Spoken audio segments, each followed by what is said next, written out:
Entenda como o FedNow, o Pix dos Estados Unidos, pode acabar se tornando um grande problema para o sistema bancário americano. E, é claro, para a liberdade econômica dos seus cidadãos. Este é o Visão Libertária, sua fonte de informações descentralizadas e distribuídas. Esse artigo foi escrito por Quintessência, revisado por historiador libertário e narrado por Coreia com K. Assim como o Brasil, os Estados Unidos também viveram uma guinada nos pagamentos eletrônicos durante a recente crise sanitária. Porém, os norte-americanos ainda são conhecidos por sua resistência a esse tipo de sistema. Quando se trata de pagamentos instantâneos como o Pix aqui no Brasil, a coisa fica mais evidente. Entre os brasileiros, 38% das transações financeiras são feitas de forma eletrônica instantânea, sendo que na Índia esse índice supera os 80%. Já nos Estados Unidos, apenas 1,4% das movimentações financeiras são feitas nesse tipo de sistema. Contudo, parece que esse cenário finalmente vai começar a mudar. Ainda existe por lá um gargalo considerável em matéria de transações financeiras. Muitos pagamentos realizados por meio digital são processados apenas em horário comercial. Como o país possui nada menos que 6 fusos horários, é comum vermos casos de pagamentos demorarem horas ou até mesmo dias para serem concretizados. Contudo, o Fed, o Banco Central norte-americano, está trabalhando para criar um sistema semelhante ao Pix brasileiro, chamado de FedNow Service. O funcionamento é parecido com o do Pix mesmo. Os bancos poderão oferecer aos seus clientes um sistema de transferência de recursos e pagamento a qualquer horário. A principal diferença, contudo, é que essa ferramenta não será centralizada pelo Fed, e sua adesão será totalmente voluntária, tanto por parte dos bancos quanto dos usuários. Os bancos podem, por exemplo, limitar o FedNow em seus sistemas, determinando que não serão aceitos pagamentos, mas apenas recebimentos com esse mecanismo. De qualquer forma, a expectativa é que esse novo serviço de pagamento não seja um sucesso imediato como o Pix foi aqui no Brasil, uma verdadeira explosão, para ser mais preciso. A adesão voluntária é um dos fatores para tornar a adoção do FedNow mais lenta, mas não é a única. O fato é que os norte-americanos valorizam mais sua liberdade do que os brasileiros, especialmente quando o assunto é dinheiro. E todo mundo sabe que esse tipo de sistema é um prato cheio para a restrição do anonimato nas transações econômicas. Além do mais, sistemas instantâneos de pagamentos fazem mais sucesso em países instáveis, como o Brasil e a Índia. Em países com uma economia mais robusta, os pagamentos em cheque e em dinheiro continuam sendo muito bem aceitos. De qualquer forma, o fato é que o FedNow tem tudo para ser uma mão na roda para os usuários, assim como aconteceu com o Pix. Aliás, é justamente sua praticidade que explica o estrondoso sucesso do modelo brasileiro. Com essa ferramenta, os norte-americanos também poderão fazer pagamentos rápidos, evitando o uso de cheques e as famigeradas taxas de compensação. Por outro lado, as empresas vão poder usar esse sistema para pagar salários no fim de semana, facilitando o controle do seu fluxo de caixa. É claro que, assim como o Pix, existe um conjunto de riscos relativos ao uso do FedNow que não podem ser desprezados. Golpes, fraudes, ataques de hacker e outros certamente vão entrar na mira das agências reguladoras. Porém, por incrível que pareça, os maiores riscos são mesmos para os bancos norte-americanos. O fato é que o Pix dos gringos vai se tornar uma forma muito eficiente e rápida de sacar o dinheiro de contas correntes e aplicações de bancos que estão com problemas de solvência. Pense em casos recentes, como o do Silicon Valley Bank e do Signature Bank, e você vai entender do que eu estou falando. Ambas as instituições tiveram problemas de liquidez e a corrida de seus correntistas a seus caixas para sacar recursos as levaram à bancarrota. Não é difícil imaginar algo do tipo acontecendo, mas de uma forma muito mais drástica com o uso do novo sistema de pagamentos instantâneo.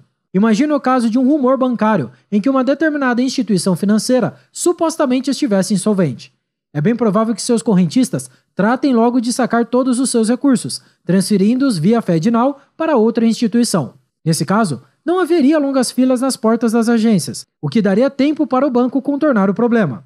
Os saques seriam imediatos e o banco iria colapsar de forma praticamente instantânea. Não é impossível que muitos bancos acabem por quebrar dessa maneira, principalmente se levarmos em conta que ninguém anda colocando a mão no fogo pela solvência do setor financeiro americano. Mesmo um simples rumor, que tenha como alvo um banco que nem esteja tão ruim assim, pode ser o suficiente para levar a um movimento de manada, com seus correntistas sacando tudo imediatamente. E daí, para esse movimento escalar para outros bancos, seria uma questão de pouco tempo. Ainda assim, é importante lembrar que os bancos não são obrigados a adotar esse sistema. É bem provável, portanto, que bancos com problemas de liquidez não utilizem o FedNow para pagamentos.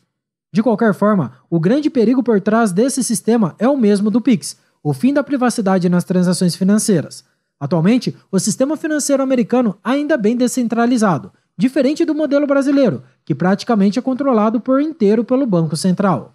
Porém, acredita-se que a adoção do FedNow seja o primeiro passo na criação de um sistema bancário americano totalmente centralizado no Fed. Portanto, esse sistema pode representar uma grande ameaça para a liberdade econômica no país. Analisando a questão sob uma ótica libertária, esse seria mesmo o grande problema. A falência de bancos insolventes não é importante para o libertarianismo. Na verdade, os libertários até esperam que esse tipo de coisa aconteça. Afinal de contas, as reservas fracionárias são uma fraude, e os bancos que adotam esse sistema estão enganando seus clientes. Portanto, sua falência por causa da liquidez seria a consequência natural de seus crimes financeiros. Numa sociedade livre, empresas que gerenciam mal seus recursos e os de seus clientes terminam por falir inevitavelmente. Porém, quanto ao aspecto da liberdade econômica, o Pix americano, tal como o brasileiro, é um grande problema. A tendência é que o governo norte-americano passe a controlar cada vez mais a movimentação bancária de seus cidadãos. O objetivo inicial, como sempre, será combater o crime, a saber, a lavagem de dinheiro e a sonegação de impostos, práticas que sequer são a priori realmente criminosas. Com o tempo, porém, os controles tendem a aumentar, e o libertarianismo também. Não é difícil vislumbrar num futuro não muito distante o momento em que o governo norte-americano vai usar o controle sobre o FedNow para impedir que indivíduos indesejáveis usem o sistema financeiro do país. Se o seu nome estiver numa listinha negra, sinto muito, você não poderá pagar nem receber em moeda estatal. Na verdade, na medida em que o próprio dólar vai perdendo o seu poder de compra, graças à constante impressão do dinheiro por parte do governo americano, esse efeito tende a piorar. Uma moeda mais fraca precisa cada vez mais de transações eletrônicas para ser viável. No fim das contas, pode chegar um tempo em que quem não tem acesso a esses mecanismos simplesmente não vai conseguir fazer nenhuma transação financeira. A não ser, é claro, que o indivíduo tenha uma alternativa à moeda estatal e a seus sistemas altamente vigiados de transações instantâneas.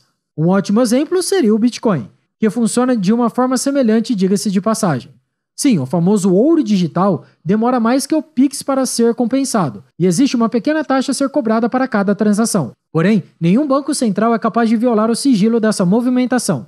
Quem usa esse mecanismo, portanto, está livre das garras confiscatórias do Estado. Enfim, o FedNow é sim um sistema de pagamento muito conveniente, e por isso a tendência é que a adoção cresça com o tempo. É certo que, ao contrário do Pix, esse sistema não vai ser uma explosão de popularidade num primeiro momento. Essa é uma característica bastante comum em economias desenvolvidas. As pessoas tendem a ser mais conservadoras em se tratando do dinheiro e da privacidade. Contudo, o fato é que a nova tecnologia de pagamentos seja uma isca lançada pelo governo americano para fisgar seus cidadãos, convencendo-os a abrir mão de forma voluntária de sua privacidade financeira. Contra essa armadilha, apenas um meio de fazer negócios, de forma totalmente descentralizada e protegida do Estado, é que pode prosperar e proteger o cidadão do governo. Obrigado por sua audiência. Se você gostou desse vídeo, clique no ícone de curtir abaixo e compartilhe em sua rede social. Caso deseje ser notificado de outros vídeos, inscreva-se no canal e depois clique no ícone da campainha. Escreva artigos, você também acesse visãolibertaria.com. Até a próxima, tchau, obrigado.